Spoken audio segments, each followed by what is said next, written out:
तो जैसा कि हम लोग अभी एक सीरीज चला रहे हैं जिसमें हम आपके साथ कई सारी बुक्स हैं, सेल्फ हेल्प की किताबें हैं, जिनकी बुक्स की समरी हम लोग वीडियो के रूप में आपसे शेयर करते हैं। उसके अंदर का जो कंटेंट है, उसके अंदर का जो मैटर है, उसके अंदर की इंपॉर्टेंट चीज़ें हम आपके साथ शेयर करते हैं, उन्हें एक्सप्लेन करते हैं, ताकि कई सारे ऐसे लोग हैं जो बुक नहीं पढ़ पाते या जिनके पास समय नहीं है, या कई सारे लोग हैं जिन्हें बुक पढ़ना अच्छा नहीं लगता, तो उन्हें कहीं ना कहीं उस बुक की कई सारी चीज़ें मिल जाती है ना। तो आज मेरे हाथ में एक किताब है 1 मिनट मैनेजर, है ना। तो आज इसी बुक के बारे में हम चर्चा करने वाले। इस बुक की समरी मैं आपके बीच में शेयर करने वाला हूँ। बहुत ही शानदार और अमेजिंग सी किताब है जिसे मैंने कई बार पढ़ा है और मुझे कई सारी चीज़ें इसमें से समझ में आई है जब मैंने अपनी टीम को लीड करने के दौरान इस किताब को पढ़ा, और अपनी इसमें दिए गए सिद्धांतों के अनुसार जब मैंने अपनी टीम को लीड किया तो मुझे कई सारे बेनिफिट मिले उसकी वजह से। तो आज इस बुक की समरी मैं आपके बीच शेयर करने वाला हूँ।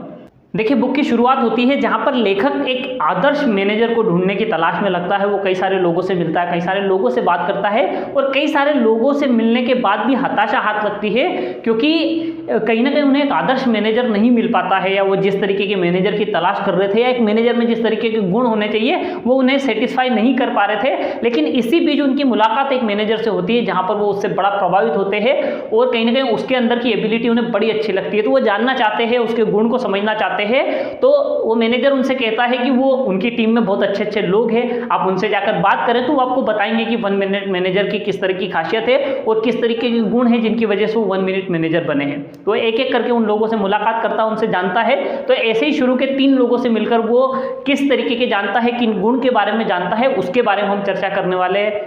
तो बने रहिएगा। बहुत ही बेसिक फंडामेंटल है, बहुत ही बेसिक चीज़ें हैं, लेकिन बड़े काम की है, और बड़े क्लियरली मैं आपको बड़े स्पष्ट रूप से इनको एक्सप्लेन करने वाला हूँ। तो जब पहले व्यक्ति से लेखक की मुलाकात होती है तो उन्हें पहला नियम जो बताते हैं वो बताते हैं 1 मिनट के लक्ष्य। इसका मतलब होता है कि बोले जब हमें मैनेजर स्पष्ट रूप से बता देते हैं कि वो हमसे क्या उम्मीद रखते हैं या हमें किन चीज़ों के ऊपर काम करना है, तो हम मिलकर 1 मिनट के लक्ष्य तैयार करते हैं जिसमें हम ये समझते हैं कि हमारे गोल्स क्या है, हमारे टारगेट्स क्या है, हमें किन चीज़ों पर काम करना है, हमें क्या अचीव करना है। तो लेखक उनसे कहता है कि इसमें बहुत वक्त लगता होगा। बोले नहीं, यहाँ पर हम 80-20 फॉर्मूला यूज़ करते हैं। हम उन्हीं 20% लक्ष्य को लिखते हैं जो हमें 80% परिणाम देते हैं, जो हमारी प्राथमिकता होते हैं, हम उन लक्ष्य को लिखते हैं और एक पेज के अंदर हम लिख लेते हैं। जब एक बार हम ये लिख लेते हैं कि हमारे लक्ष्य क्या है, हमारे गोल क्या है, हमें क्या अचीव करना है, तो हमें सारी चीज़ें क्लियर हो जाती है ना। मैं अगर अपनी भाषा में इसे एक्सप्लेन करूँ आपको, तो देखिए कि अगर आप भी एक संगठन में हो या फिर आप एक मैनेजर के पद पर हो या एक लीडर हो जो टीम को लीड कर रहे हैं, तो आपको भी इस टेक्निक का यूज अपनी टीम के अंदर करना चाहिए कि आपको अपनी टीम को पहले ही दिन बता देना चाहिए कि आप उनसे क्या उम्मीद करते हैं, कि आप उनको किस तरह से परफॉर्म करते देखना चाहिए। इससे उनको क्लियर हो जाता है कि आप उनसे क्या चाहते हैं, क्या उम्मीद रखते हैं, और उसके बाद उन्हें लिखने का कहिए कि भाई उनके, देखिए कोई भी कंपनी हुई या कोई भी ऑर्गेनाइजेशन होती है, उन्हें पता होता है ना वो किस दिशा में जाना है या उन्हें कहाँ पहुँचना है, तो उसी दिशा में उनको एक लक्ष्य बना लेना चाहिए, है ना। उन्होंने कहा मिनिमम एक पेज के अंदर आ जाए और 1 मिनट के अंदर एक्सप्लेन किया जाए। इतने बड़े लक्ष्य उन्हें तैयार करने चाहिए जिन लक्ष्यों को 1 मिनट में कोई भी एक्सप्लेन कर सके और समझा सके। ताकि पहली चीज़ होगी, अगर पहले दिन लक्ष्य लिख लेंगे तो उन्हें क्लियर हो जाएगा कि उन्हें कहाँ पहुँचना है और क्या करना है। दूसरा कि बीच में अगर वो एनालाइज करेंगे, अपने काम को देखेंगे, उसको समझने की कोशिश करेंगे, तो उन्हें समझ में आएगा कि क्या वो अपने लक्ष्य की दिशा में बढ़ पा रहे हैं या नहीं बढ़ पा रहे हैं, या वो अपने लक्ष्य से कितना दूर है, या उन्हें अपने काम को और बढ़ाने की जरूरत है क्या, उसमें कुछ बदलाव करने की जरूरत है क्या। इससे बड़ा इजीली उन्हें समझ में आ जाएगा कि भैया उन्हें किस दिशा में आगे बढ़ना है। तो ये सबसे पहली चीज पहले व्यक्ति ने उन्हें बताई थी, जो थे 1 मिनट के लक्ष्य तय करना।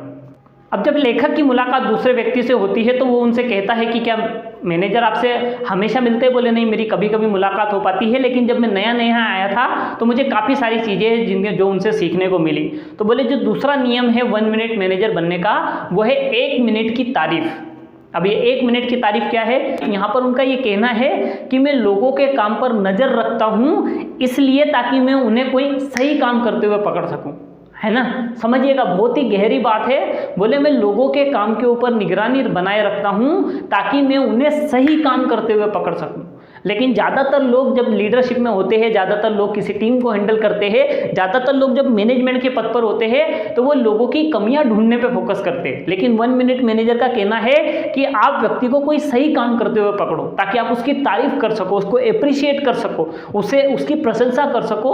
इसलिए व्यक्ति को आपको ध्यान रखना है कि आपको व्यक्ति को सही काम करते हुए पकड़ना है। और बोले जब मुझे कोई व्यक्ति सही काम करते हुए दिखता है तो मैं उसके पास जाता हूँ और उसे बताता हूँ कि तुमने ये काम सही किया है और उसकी तारीफ करता हूँ। बोले किसी की तारीफ करने में कितना समय लगता है? उन्होंने कहा 1 मिनट लगता है। 1 मिनट में आप किसी के भी काम की तारीफ कर सकते हो, लेकिन वो 1 मिनट की तारीफ उसे और अप्रिशिएट करती है और प्रोत्साहन देती है और बेहतर काम करने के लिए, और अब वो रास्ते ढूंढता है कि वो और ज़्यादा सही काम करे ताकि आप उसे सही काम करते हुए देखें और दोबारा से उसकी तारीफ करें। लेकिन ज़्यादातर लोग लीडरशिप में और मैनेजमेंट में गलतियां करते हैं कि जब कोई व्यक्ति काम कर रहा होता है वो उसकी कमियां ढूंढने में लग जाते हैं, उसकी कमियां गिनाने में लगते हैं, जब भी मौका लगता है उसे उसकी कमियां बता देते हैं और उसकी वजह से व्यक्ति को मोटिवेशन नहीं आता, बल्कि व्यक्ति डिप्रेस होता जाता है और धीरे धीरे धीरे धीरे वो अब डर डर के काम करता है। वो कोई भी काम करता है तो उसके मन में एक भावना हो जाती है कि पता नहीं मुझसे काम सही होगा या नहीं होगा, मुझसे काम सही होगा नहीं होगा, सही नहीं किया तो बॉस डांटेगा, सही नहीं किया तो मैनेजर क्या बोलेगा, और ये भावनाएं कहीं ना कहीं उसके अंदर उसे कंफर्ट जोन में ले आती है, उसको डर लगता है।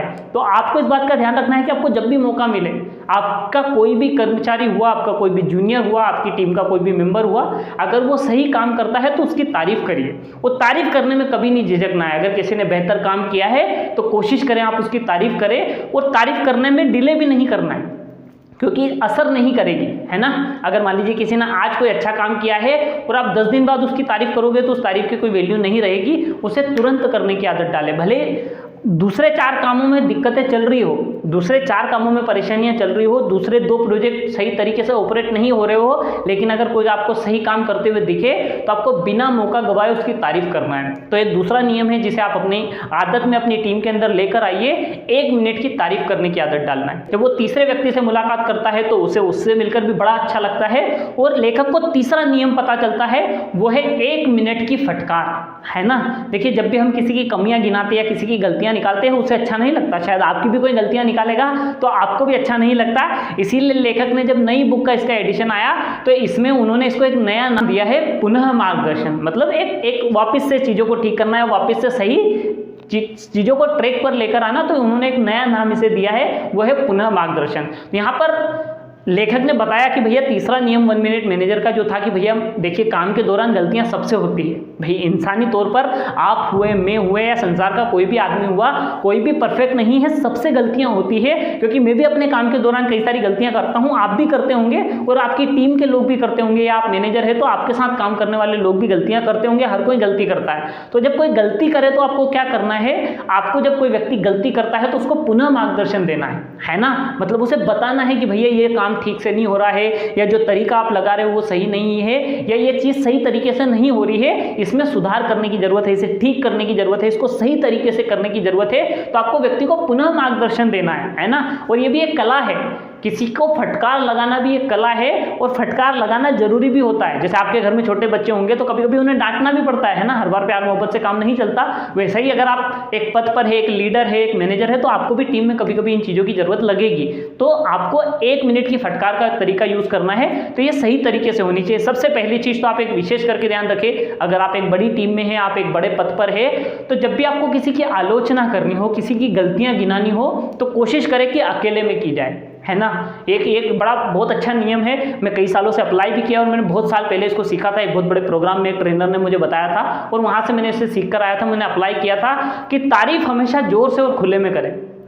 तारीफ हमेशा जोर से और खुले में करें, बुराई हमेशा धीरे और अकेले में करें, है ना। ये नियम हमेशा गांठ बांध कर रखिए। इससे आपके साथ लोग ज़्यादा लंबे समय तक काम करेंगे और लंबे समय तक आपके साथ बने रहेंगे।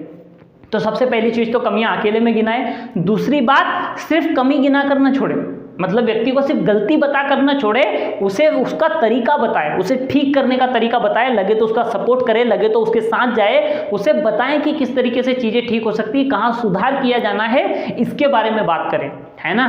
तीसरी चीज, जब आप किसी को फटकार लगाएं या किसी की डांट लगाएं या किसी की गलतियां बताएं, तो आपको एक चीज का ध्यान रखना है। इसको बर्गर टेक्निक बोलते हैं, है ना। बर्गर टेक्निक क्या होती है? बर्गर के 3 हिस्से होते हैं। ऊपर कवर होता है, बीच में जो चीजें होती है वो होती है, फिर लास्ट में फिर कवर होता है। तो सबसे पहले व्यक्ति की तारीफ करें कि भैया पर्सनली व्यक्तिगत तौर पर आप बड़े अच्छे व्यक्ति हैं, या अगर आपको उनका कोई काम या कोई चीज पसंद है तो आप उसकी तारीफ करें। फिर उसको उनकी गलतियां और कमियां बताएं कि भैया ये चीजें गलत हुई है, इनको सुधार करना है। और जब वो लास्ट में जा रहे हो तब भी उनको तारीफ करके छोड़े, है ना।